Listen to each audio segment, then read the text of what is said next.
things about our business. We never had said anything about her business. Just a second. So the answer was, it was tit for tat.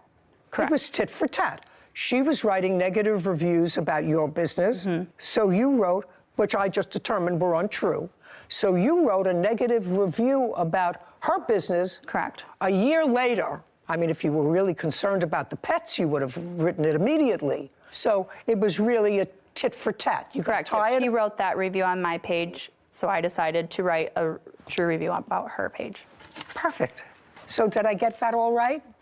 Good. A pox on both your houses. May I say something, please? Sure. So what she accused us of is illegal. Just a second. We have to keep sanitary conditions, and we have Just a second. How do I know that one of their drivers didn't report seeing feces in the pool? How do I know that? I've been there before and asked them why they didn't need water that currently week, you know, that they're going to need it, the 2,000 gallons on Wednesday like they normally do. And he said, we just had to get the dogs out just because we realized there was feces in there. They said it happens a few times a year. So it was not a statement. Whatever. It's their business, madam. Just like this is your business. If you run a dirty place... I don't know. That's the whole thing. Just a second. My statements were true. Theirs were untrue. Well, they don't run an irresponsible business. In your reviews, you're suggesting that they are irresponsible and also thieves, because in one of your reviews, you say they were shorting us on water. Yes, they were. That's what you say. And you said it not only a year later, you said it during the course of the year. And it was their business. Their business is as important to them as yours is to you. So if you're going to weaponize these reviews, then you both deserve what you got. You're not supposed to do that. If you were legitimately concerned about the dogs, you would have reported it right away. What this was tit for tat, so you deserve each other. Claim and counterclaim are dismissed. Goodbye. This court is adjourned. Outside the courtroom, Brenda, then Amber, and her husband. My thing was that they accused us of breaking the law, and it was totally untrue. My statements were true.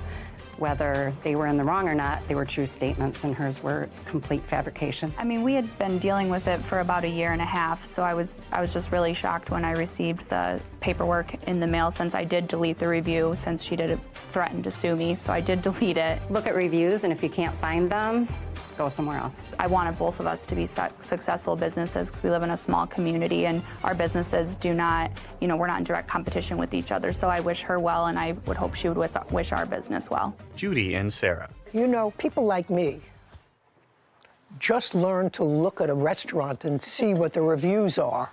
And you sort of assume that people of goodwill, if they're going to post something that's negative, it's because they had a negative experience. And I think it's such a shame that it's become a way to weaponize legitimate reviews where somebody, the plaintiff in this case, had absolutely no clue that the problem on Labor Day was her fault. Yeah. You know? She had a perfectly reasonable relationship with him for over a year. She said they paid him in advance.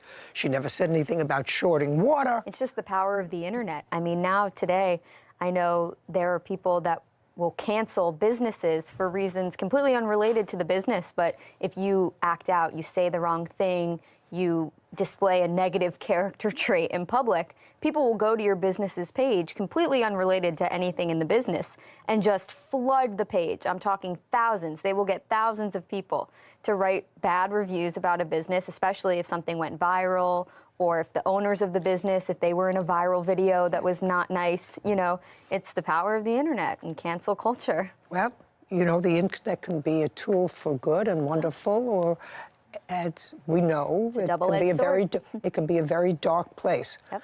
But it can't be a very dark place without mean-spirited or bad people. Yeah. And there are mean-spirited and bad people. You know, I don't know how you protect yourself from something like that. I really don't know how you protect yourself. The consumer has to be smart in reading the reviews and how much weight they're giving reviews. I like when businesses respond to especially the negative reviews. And sometimes they're funny because if the defendants had responded to the plaintiff's review publicly, you know, so people like you and I who were thinking about using them for water delivery could see it, they'd say, oh, interesting. We called twice, and you weren't home, and you didn't have our money. That's the response. And so I like to That's- see that because it calls out the person who left the negative review. But obviously, there's downsides to a business. You don't want to get into a back and forth with every person that leaves a negative review. But sometimes when it's warranted, He responds to it, explain. but the response isn't to post a negative Exactly. review about you. Exactly. You're right.